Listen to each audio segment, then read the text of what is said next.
Hello dear students, मी आपला Salman sir from अकाउंटवाला commerce academy.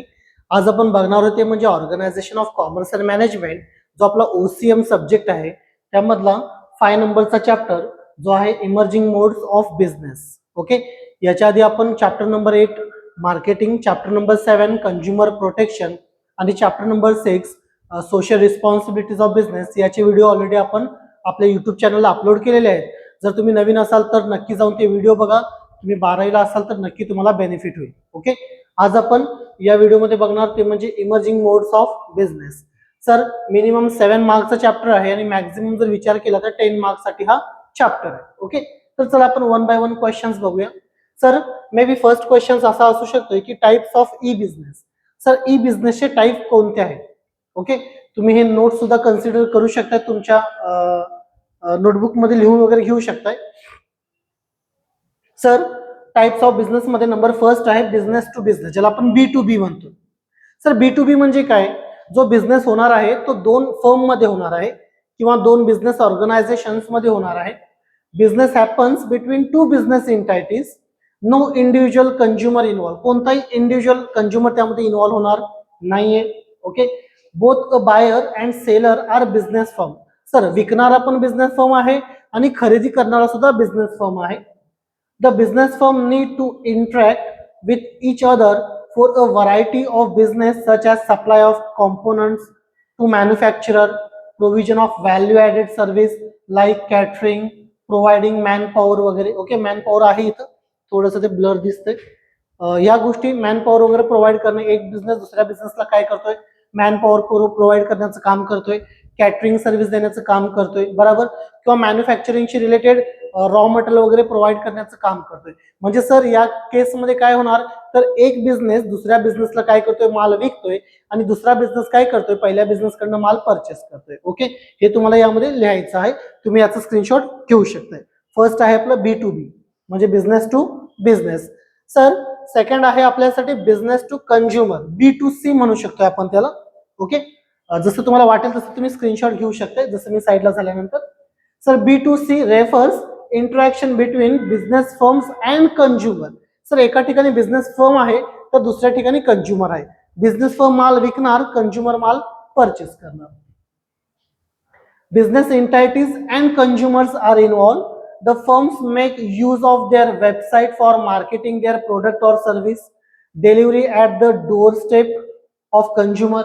Okay, cost of product and service is kept low and transactions are done faster. Fast transaction केले जातात. तर कधी B2C मध्ये, जसं की फ्लिपकार्ट आहे, अमेझॉन आहे, हे सगळे काय करतात सर, आपल्या वेबसाईटवरनं वस्तू जी आहे ते डोर स्टेपला कंझ्युमरच्या घरापर्यंत पोहोचवण्याचं काम करतात. इथं वस्तूची किंमत कमी असते आणि जे डिलिव्हरीचं हे आहे स्पीड ते एकदम फास्ट असू शकते. ओके, याला आपण म्हणणार B2C. सर, नंबर थर्ड आहे याच्यामध्ये consumer to business, C2B. Sir, the firms review the requirement of consumers and then quote their price for the product or service requested by consumer. Okay, जसं की pest control service आहे, taxi service आहे, door step food delivery service आहे, यासारखे. यामध्ये काय होतंय, consumer हा आपली सर्व्हिस काय करतोय, बिझनेसला प्रोव्हाइड करण्याचं काम करतोय. जसं की टॅक्सी सर्व्हिस आहे, ओके, पेस्ट कंट्रोल आहे, डोर स्टेप आहे, यासारख्या सर्व्हिसेस यामध्ये इन्व्हॉल्व होतात. सर, नंबर 4 आहे consumer to consumer, C2C. Okay, sir, C2C involves online transactions between consumer through the third party. A consumer posts an item that he want to sell on the website and other consumer bid the product it. Sir, एक consumer काय करतोय, आपला जो product विकायचा आहे तो वेबसाईटवर upload करतोय आणि दुसरा कंझ्युमर त्यासाठी बिड लावतोय, बरोबर. Sir, here the site acts as an intermediary between consumers. The internet also leads to formation of interactive consumer groups or forms. जसं की eBay आहे, मॅजिक ब्रिक्स आहे, OLX आहे ना. OLX तुम्ही यूज केला असेल कधी ना कधी, की सर एक कंझ्युमर माल विकतोय तर दुसरा कंझ्युमर माल खरेदी करतोय, पण त्याच्यामध्ये कुणीतरी एक थर्ड पार्टी असतोय आणि ती थर्ड पार्टी म्हणजे ते पर्टिक्युलर वेबसाईट आहे. जसं की OLX आहे, eBay आहे, मॅजिक ब्रिक्स आहे, बरोबर. या पद्धतीने C2C हे आपलं 4th नंबर आहे. सर, 5th नंबर आहे आपलं बिझनेस टू ऍडमिनिस्ट्रेशन, जसं आपण त्याला म्हणतोय B2A. It covers all online transactions between business firms and public administration. Sir business firm आणि पब्लिक ऍडमिनिस्ट्रेशन मधले ट्रान्झॅक्शन इथं कव्हर केले जातात. Example, transactions involve in registration of company, कंपनीचं रजिस्ट्रेशन करायचं आहे. सर एक बिझनेस आहे, दुसरं पब्लिक ऍडमिनिस्ट्रेशन आहे. पेमेंट ऑफ टॅक्सेस, सर बिझनेसचा आहे आणि दुसरा आहे गव्हर्नमेंट. गेटिंग परमिट्स, सर आपल्याला एखादा लायसन वगैरे घ्यायचा असेल तर बिझनेस कोण असतोय, तर बिझनेस अप्लाय करतोय कोणाकडे, सर ऍडमिनिस्ट्रेशन कडे, म्हणजे B2A ह्या पद्धतीची सर्व्हिस. Okay sir, yes. आणि लास्ट वन आहे sir consumer to administration, C2A. It covers all electronic transactions conducted between individual and public administration. Sir एखादा इंडिव्हिज्युअल जो काही ट्रान्झॅक्शन करतोय तो कुणासोबत, गव्हर्नमेंट सोबत, याचा इन्व्हॉल्वमेंट कशामध्ये होतोय, C2A मध्ये. जसं की गेटिंग पासपोर्ट आहे, मला फॉर एक्झाम्पल पासपोर्ट काढायचा आहे तर मी स्वतः पेमेंट करणार, मी त्यांच्या वेबसाईटवर जाणार, मी पेमेंट करणार. कुणाला पेमेंट करणार, सर मी गव्हर्नमेंटला किंवा ऍडमिनिस्ट्रेशनला. आधार कार्ड काढायचंय मला, मला स्वतःचं लायसन्स वगैरे काढायचंय, तर या गोष्टी C2A मध्ये कव्हर होतात. सर आपण काय काय बघितलं बघा, बघा लेक्चर तुम्हाला शेवटपर्यंत बघायला लागेल तर तुम्हाला चांगले मार्क्स मिळतील. सर आपण बघितलं B2B, बिझनेस टू बिझनेस. आपण बघितलं B2C, बिझनेस टू कंझ्युमर. आपण बघितलं C2B, कंझ्युमर टू बिझनेस. आपण बघितलं C2C, consumer to consumer. B2A, business to administration. आणि C2A म्हणजे consumer to administration. Yes sir, done. Second number question आहे advantages, merits of e business. Sir e बिझनेसचे advantages काय आहेत, काय फायदा होतोय सर समाजाला याचा. ओके, हा क्वेश्चन येऊ शकतोय बरं का. Sir number first, speed maintain होते. काय मेंटेन होते मित्रांनो, speed. Okay, E business is faster than traditional channel. Traditional channel पेक्षा सर ई बिझनेस फास्ट आहे. An important part of buying and selling involve the exchange of information. है ना sir, जी information ती एक्सचेंज केली जाते, this exchange has become more rapid through the internet. इंटरनेटवरनं sir एखाद्या प्रोडक्टची इन्फॉर्मेशन दुसऱ्या पार्टीला दिली जाते. ओके, स्पीड मेंटेन होण्यासाठी हे महत्वाचं आहे. सर तुम्ही स्क्रीनशॉट घेत चला ज्या त्यावेळेला. Number second, a lower level of investment. Sir investment lower लेवलची लागते. Low investment as compare to traditional business.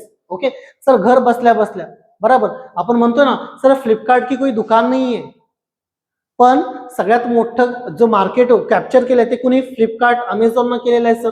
बरोबर, ओलाची कोणती टॅक्सी नाहीये पण ओलाचं ऍप आहे सर, ते घर बसल्या बसल्या सगळं करतायत. त्यांचं मोठं आता ऑफिस आहे. बरोबर, ह्या गोष्टी आहेत सर. त्यानंतर not have physical existence and required lesser manpower. Sir physical एक्झिस्टन्सची गरज नाही की तुम्ही तिथं असलाच पाहिजे किंवा तिथं तुमचं मॅन पॉवर असलंच पाहिजे, याची सुद्धा गरज नाही. A person can have a great business even with lower investment if he has strong contact. है ना, नेटवर्क आपलं स्ट्रॉंग लागते सर. एक तर स्पीड झालं, दुसरं lower level of investment. Number third sir, movement towards paperless society. है ना सर, मुवमेंट चालू आहे, कुठं चालू आपण पेपरलेस सोसायटीकडे चाललोय. Internet has considerably reduce the dependence of paperwork. Paperwork कुठे कमी पडलेला आहे. आधी आपण लेटर वगैरे लिहायचो, आता आपण डायरेक्ट मेल करतोय, मेसेजेस पाठवतोय.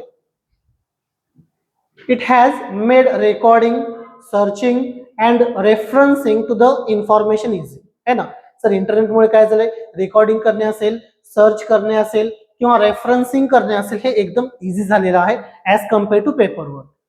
नंबर फोर्थ आहे सर, इझी ऑफ फॉर्मेशन. है ना सर, हे फॉर्मेशनसाठी एकदम इझी आहे.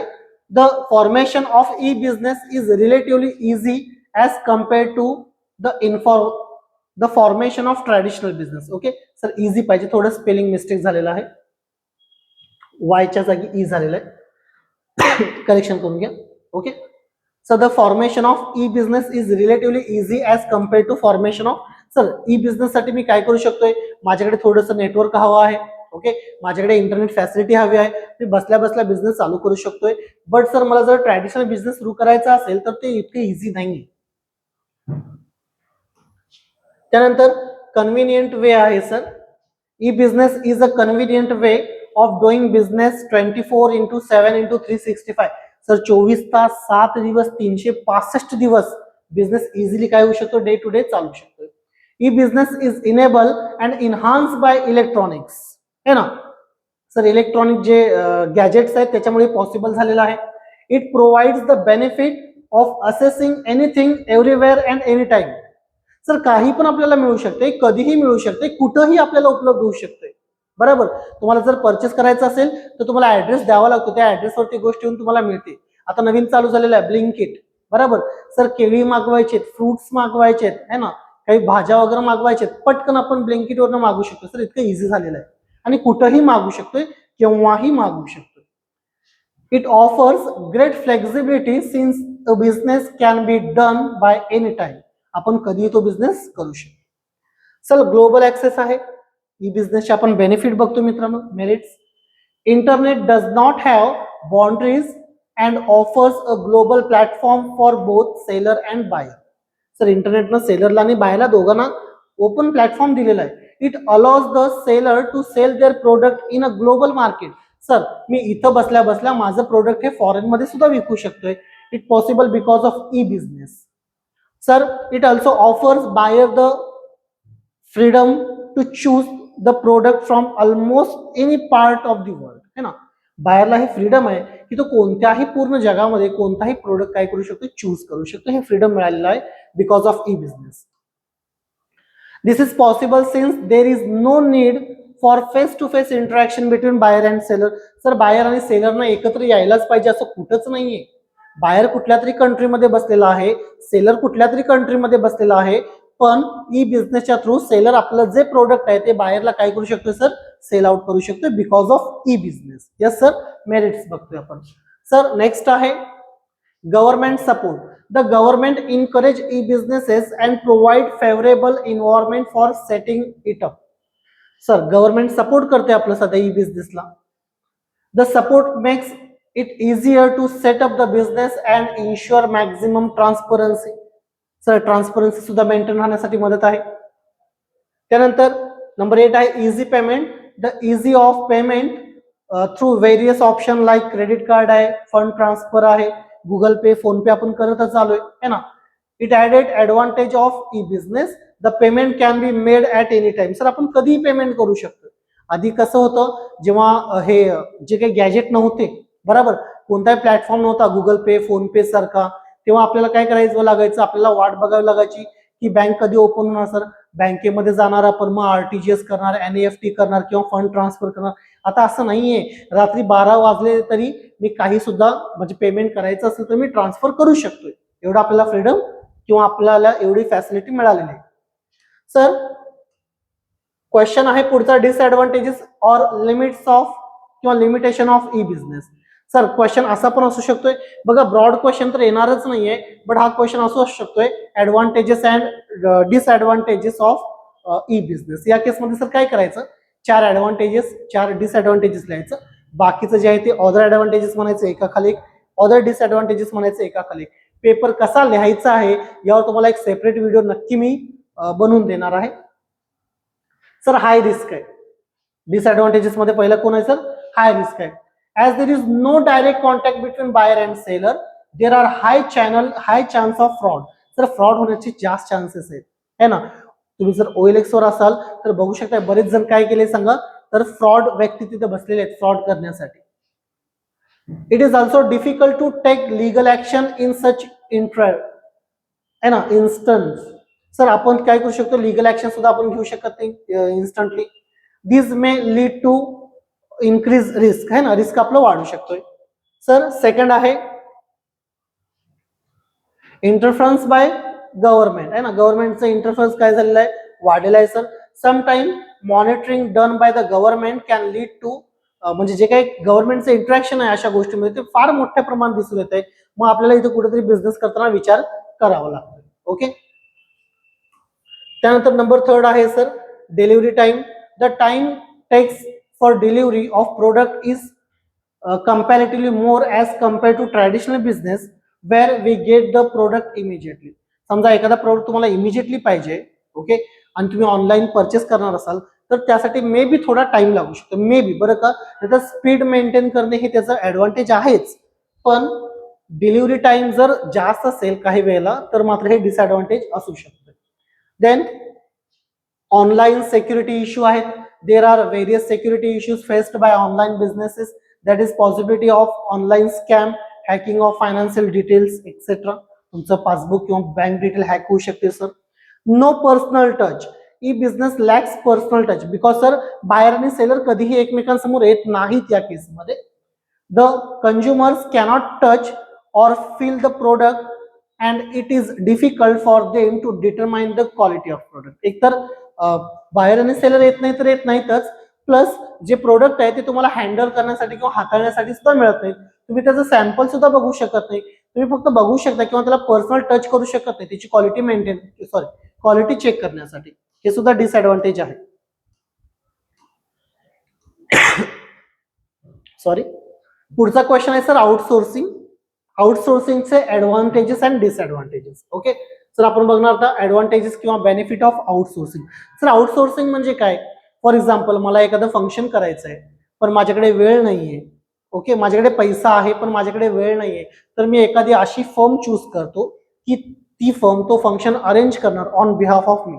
माझ्या बिहाफ मध्ये ती जे काही समोरची पार्टी आहे ती ते फंक्शन ऑर्गनाईज करण्याचं काम करते. म्हणजे मी माझं काम सर दुसऱ्याला सोपवलेलं आहे. याला आपण आउटसोर्सिंग म्हणतो. मग सर आउटसोर्सिंगचे बेनिफिट काय आहेत है ना, त्याच्यानंतर त्याचे डिमेरिट्स काय आहेत याचा आपण बघणार आहोत. हा सुद्धा क्वेश्चन महत्वाचा आहे. Number first, access to profession, expert and high quality service है ना. ऍडव्हान्टेजेस मध्ये सर ऍक्सेस टू प्रोफेशनलला आपण ऍक्सेस करू शकतोय.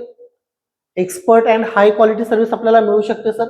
का? कारण आपण त्याच पार्टीला हे चान्स देतोय जी पार्टी त्यामध्ये एक्सपर्टाइज मेंटेन करते. तर काय लिहिणार आपण याच्यामध्ये? Outsource to third party who are skilled in the specific field. Sir मला एखादा बर्थडे ऑर्गनाईज करायचा आहे, बरोबर, तर मी त्यालाच देतो जो इव्हेंट मॅनेजमेंट करतो. मी कुठल्या तरी दुसऱ्या व्यक्तीला नाही देणार, बरोबर. मग इव्हेंट मॅनेजमेंट करणाऱ्यांची त्यामध्ये एक्सपर्टी आहे. मग त्या एक्सपर्टीचा बेनिफिट कुठे होतोय सर मला? तर या आउटसोर्सिंग मध्ये होऊ शकतोय. This allow the outsourcing host companies to have access to professional, expert and high quality service. No errors. यामध्ये सर एरर्स नाहीच्या बरोबर असतात. असू शकतात, नाही असं नाही, पण ते लेस एरर्स असतात. म्हणजे तुम्ही जेव्हा काम करणार तेव्हा ते एरर्स वाढू शकतात. तर तुमच्याकडे वेळ नव्हता तरी सुद्धा तुम्ही त्यासाठी डेडिकेशन देताय. फॉर एक्झाम्पल, तुम्ही एखाद्याला पैसे दिलाय आणि त्याला सांगितलं की बाबा हे काम करायचं आहे, तर तो काय करणार? प्रॉपर काम करण्याचा प्रयत्न करणार. म्हणजे याच्यामध्ये एरर्सची शक्यता थोडी कमी असू शकते. ओके, तुम्ही याचा स्क्रीनशॉट घेऊ शकता. सेकंड आहे sir low man power cost. Okay, the man power cost of agency is much lower than that of the host company. Okay, मला करताना मी काय करणार? मी हे काम एकाला देणार, हे काम एकाला देणार, हे काम एकाला. पण फॉर एक्झाम्पल पूर्ण फंक्शन मी एकाच कंपनीला दिलेलं आहे की तुमचं तुम्ही ऑर्गनाईज करा, तर त्या कंपनीकडे त्यांची मॅन पॉवर आहे. त्यामुळे ते काय करणार सर? त्यांना माहिती असणाऱ्या व्यक्तींना ते कामासाठी असाइन करणार. म्हणजे आपलं जे कॉस्ट आहे मॅन पॉवरचं ते कमी होऊ शकतं. This is because the agency is specified in that particular service. ते स्पेसिफाईड असतात त्या सर्व्हिसमध्ये. हे रिझन आहे त्याचं. Sir motivates entrepreneurship, employment and export. Okay, outsourcing encourage entrepreneurship, employment and exports. All of these further nations economical growth as well as development. Sir यामुळे काय होत आहे? तर एम्प्लॉयमेंट जनरेट होण्यासाठी मदत होते. जे काम मी करणार होतो सर तेच काम मी दुसऱ्या एखाद्या कंपनीला दिलेलं आहे करण्यासाठी. मग या केसमध्ये ते कंपनी काय करणार सर? बघा, एखादं जेव्हा आपण इव्हेंट मॅनेजमेंट मध्ये कुणाला तरी आपण देतोय ते इव्हेंट ऑर्गनाईज करण्यासाठी, तर कितीतरी त्याच्यामध्ये काय होतंय तर एम्प्लॉयमेंट जनरेट होऊ शकते सर, बरोबर. केटरिंगसाठी असेल, स्वच्छतेसाठी असेल, मंडपसाठी असेल, डेकोरेटर असेल, भरपूर अशा व्हरायटीज असतात त्याच्यामध्ये. त्यानंतर ओव्हरऑल कॉस्ट ऍडव्हान्टेज सुद्धा तुम्हाला मिळू शकतोय. Outsourcing helps in reducing overall cost to the company. It also save time and efforts on training cost. तुम्ही जर ऑर्गनाईज केला असता तर तुम्ही ट्रेनिंग वगैरे दिला असता, त्यासाठी येणारी कॉस्ट किंवा टाइम हे काय होणार सांग लागणार नाही. त्यानंतर रेड्यूस इन्व्हेस्टमेंट रिक्वायरमेंट. इन्व्हेस्टमेंटची रिक्वायरमेंट सुद्धा रेड्यूस होऊ शकते इथं. The company can let the outsourcing partner handle the entire infrastructure. Bye doing this it saves the amount required for investing in the latest technology, software and infrastructure. बरोबर. For example मी एखादं outsource केलेलं आहे एखादा event, तर त्यांच्याकडे already ती infrastructure असेल किंवा ते काही मशिनरी जे लागणार असेल ते अवेलेबल असते. त्यासाठी मला पर्सनली पुन्हा परचेस करायची वगैरे गरज लागत नाही. त्यामुळे माझी जी इन्व्हेस्टमेंट आहे त्याची रिक्वायरमेंट माझी रिड्यूस होऊ शकते. त्यानंतर sir increase efficiency and productivity. Efficiency कार्यक्षमता आणि प्रोडक्टिव्हिटी इन्क्रीज होते sir. Outsourcing leads to and increase efficiency and productivity in the non core areas of the company, है ना. म्हणजे कंपनी एखाद्या ठिकाणी सक्षम नाहीये आपली, की ते काम आपलं नाहीये, पण आपण दुसऱ्याकडून ते काम करून घेऊ शकतो. जसं की रिसर्च अँड डेव्हलपमेंटचं काम आपण दुसऱ्या एजन्सीकडनं वगैरे करून घेऊ शकतोय. आपली त्यामध्ये एक्सपर्टी नाहीये, पण सर अशा बऱ्याच रिसर्च अँड डेव्हलपमेंटच्या एजन्सी आहेत, त्यांची त्याच्यामध्ये एक्सपर्टी असते. मग त्यामुळे काय होते सर, इफिशियन्सी वाढण्यासाठी मदत होते, बरोबर. त्यानंतर प्रोडक्टिव्हिटी वाढण्यासाठी हेल्प होऊ शकते. त्यानंतर sir sharing of knowledge. In outsourcing, companies share their knowledge, expertise and best practices with each other. बरोबर. जे काही त्यांची एक्सपर्टी आहे, जे काही त्यांचं नॉलेज आहे, हे काय करतात ते एकमेकांशी शेअर करतात. This helps in the development of both companies as well as boost their goodwill in the industry. त्यामुळे त्यांचं गुडविल सुद्धा काय होतं, इन्क्रीज होतं. Done sir. त्यानंतर सर डिसएडव्हान्टेजेस और लिमिटेशन्स ऑफ आउटसोर्सिंग. सर आउटसोर्सिंगचे जसे फायदे आहेत ना तसे तोटे पण आहेत सर, बरोबर. एका नाण्याच्या नेहमी दोन बाजू असतात, एक चांगली आहे तर दुसरी वाईट पण आहे. चांगली बाजू बघितली तर आपण आता वाईट बाजू बघायची. Dissatisfactory services may be. when a company outsources its function, it may face problems such as stretched delivery time and substandard quality वगैरे मेंटेन राहील की नाही हे पण आपण सांगू शकत नाही, बरोबर. सेकंड आहे इथिकल इश्यू असू शकतात सर. द बिझनेस फंक्शन्स और activity may be outsource to a company from another country कडनं जर हे घेत असाल तुम्ही, in such cases a major ethical issues involve in outsourcing is that it takes away the employment opportunity from one's own country, बरोबर. आपल्या कंट्रीकडनं जे काही एम्प्लॉयमेंटचे हे आहेत चान्सेस आहेत ते दुसऱ्या कंट्रीला आपण देतो या केसेसमध्ये. त्यानंतर a threat to security and confidential. जे काय तुमचं कॉन्फिडेन्शियल डेटा आहे तो आपला रिस्क मध्ये येऊ शकतोय. Outsourcing poses a threat to the company due to security issues involve. There is a risk of confidential information of the company being leak to the third party, बरोबर. समजा एखादा event घ्यायचा आहे तर आपल्या कंपनीमध्ये काय काय चाललंय, काय इन्फॉर्मेशन प्रोव्हाइड करायची आहे, किंवा आपलं जे इव्हेंट ऑर्गनाईज करायचं जे हे आहे मेन मोटिव्ह काय, हे सगळं आपल्याला डिस्कस करावं लागतंय. मग आपली जी कॉन्फिडेन्शियल इन्फॉर्मेशन आहे मे बी ती लीक होण्याची शक्यता इथं हाताळता म्हणजे नाकारता येत नाही. Then lack of consumer focus. Okay. an outsourced vendor may provide service to multiple organization at the same time. yes possible आहे सर. एकाच वेळेला तो फक्त माझं नाही असे 10-12 जणांचे फंक्शन्स ऑर्गनाइज करत असतो. In such situation, he may not be able to completely focus on any individual organization. Okay, हे सुद्धा असू शकते. सर अदर डिसएडव्हान्टेजेस कोणते आहेत, तर misunderstanding of the contracts. Okay. Lack of communication हे असू शकते सर. हे सगळे आपण काय करू शकतो आपल्या पेपरमध्ये लिहू शकतो. त्यानंतर सर मी काही बेसिक क्वेश्चन काढलेले आहेत जे 2 मार्क्ससाठी येऊ शकतात. Okay. What is mean by BPO. Sir BPO म्हणजे काय, तर business process outsourcing. What is BPO, explain in details. काय लिहावं लागेल बघा. Business process outsourcing is a business practice in which one organization hires another company to perform a task process. एक company दुसऱ्या कंपनीला हायर करते त्यांच्याऐवजी ते परफॉर्म करण्यासाठी किंवा ते टास्क पूर्ण करण्यासाठी. These tasks are required to be performed for the hiring organization to operate successfully, है ना.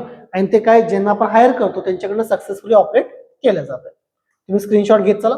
त्याच्यामधला सेकंड पॉइंट आहे, in other words BPO is a type of outsourcing wherein a company contract a third party service provider, that is external organization, to perform certain business operations and responsibilities. बरोबर. मला research and डेव्हलपमेंटचं काम करायचंय, मला बघायचंय मार्केटमध्ये काय चाललंय, तर हे काम मी न करता एखाद्या रिसर्च अँड डेव्हलपमेंटच्या कंपनीला मी हायर करतो आणि त्यांना देतो.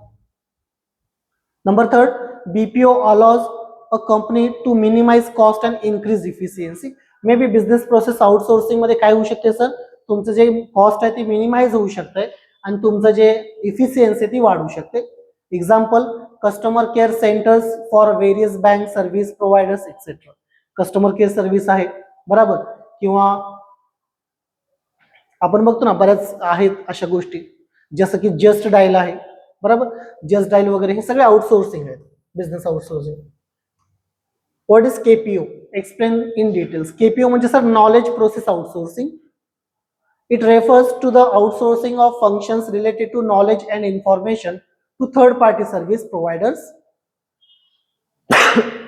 Sorry. In KPO, the service provider is hired not only for the capacity to perform a specific business process or function, but also to provide expertise around it. है ना, फक्त ते काम पूर्ण करण्यासाठी केपीओ मध्ये आपण आउटसोर्सिंग करत नाही सर, तर त्याची एक्सपर्टी कुठेतरी यूज झाली पाहिजे, यासाठी आपण नॉलेज प्रोसेस आउटसोर्सिंग करतो. Number 3, KPO requires advantage analytical and technical skill as well as high degree of specialty expertise. KPO is a subset of subsegment of BPO. Business process outsourcing चाच एक part म्हणून KPO कडे आपण बघू शकतोय. The process outsourced under KPO are usually more specified and knowledge based as compared to BPO. है ना, KPO मध्ये जे काही ऍक्टिव्हिटी केली जाते ते एकदम ट्रान्सपरन्सी मेंटेन करणारे असते ऍज कम्पेअर टू BPO. आणि शेवट आहे सर याच्यामध्ये, what is LPO, legal process outsourcing. It explain in details. LPO means legal process outsourcing is a type of KPO. Sir BPO मधून KPO आलेला आहे, KPO मधून LPO आलेला आहे. इन विच प्रोसेस और functions that are specific to legal service are outsource. जे काही legal service आहे ते आउटसोर्स केले जातात यामध्ये sir. The process range from drafting legal document बनवणे असेल, performing legal research करणे असेल, to offering legal advice, त्यापासून legal advice देण्यापर्यंतची सर्व कामं सर LPO मध्ये कव्हर केली जातात. Under LPO, a law firm or corporation obtain legal support services from an outside law firm and legal support service company. है ना, बरेच असे आउटसाइडर्स लीगल सपोर्ट कंपनी आहेत, त्यांच्याकडे ही सर्व्हिस घेतली जाते. LPO is a high end industry that has been growing rapidly in recent year. सध्या त्याचं मोठ्या प्रमाणात वाढत आहे ही इंडस्ट्री. LPO हे काय सांगा, मीडिया इन्व्हेन्शन. याच्यामध्ये सर मीडिया इन्व्हेन्शन मोठ्या प्रमाणात झालेलं आहे. Okay, it डेराइव्स from BPO process, business process outsourcing. BPO पासून KPO आले सर, नॉलेज प्रोसेस आउटसोर्सिंग, आणि त्यापासून काय आलेलं आहे, LPO आलेलं आहे. असे पूर्ण टॉपिक आहे सर. आपण काय बघितलं, एक तर आपण बघितलं types of e business, advantages of e business, disadvantages of e business. त्यानंतर आपण बघितलं outsourcing, advantages of outsourcing, disadvantages of outsourcing. मग सर आपण बघितलं BPO, business process outsourcing, KPO, knowledge process outsourcing, and LPO, legal process outsourcing. Okay sir, exam मध्ये हे महत्वाचं आहे. एक्झाम मध्ये समजा असं म्हटलं, what is BPO, explain it's advantages. Sir BPO म्हणजे काय सांगून BPO चे ऍडव्हान्टेजेस लिहा. मग सर BPO चे ऍडव्हान्टेजेस या व्हिडिओमध्ये मी घेतलेच नाही, पण जे आउटसोर्सिंगचे ऍडव्हान्टेजेस आहेत ना, तेच ऍडव्हान्टेजेस BPO ला लावा, तेच KPO ला लावा विचारलं तर एक्झाम मध्ये, तेच LPO ला लावा एक्झाम मध्ये विचारले तर. सर समजा असं म्हटलं, what is mean by BPO and explain it's demerits किंवा डिसएडव्हान्टेजेस, तर सर मी शिकवलंच नाही इथं, पण आउटसोर्सिंगचे डिसएडव्हान्टेजेस आहेत तुमच्याकडं, तेच उचलायचं, BPO ला पण लावायचं, KPO ला पण लावायचं आणि LPO ला पण लावायचं. बुक मध्ये वेगवेगळं दिलेलं आहे, तुम्हाला वेगवेगळं करायची गरज नाहीये. जे आउटसोर्सिंगचे ऍडव्हान्टेजेस आहेत तेच BPO, KPO, LPO चे आहेत. जे आउटसोर्सिंगचे डिसएडव्हान्टेजेस आहेत तेच BPO, KPO, LPO चे आहेत. ओके, अशा पद्धतीने मित्रांनो हा व्हिडिओ पूर्ण बघितला असेल तर तुम्हाला 10 आउट ऑफ 10 मार्क्स नक्की मिळतील, याची माझी गॅरंटी आहे.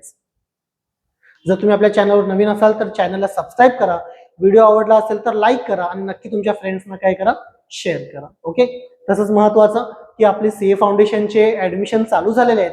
जर तुम्ही 12वीचे विद्यार्थी असाल, फ्युचरमध्ये CA फाउंडेशन करायचं असेल तर नक्की कॉन्टॅक्ट करा आणि CA फाउंडेशनसाठी आपल्या अकाउंटवाला कॉमर्स अकॅडमीचा एक भाग नक्की भरा. धन्यवाद.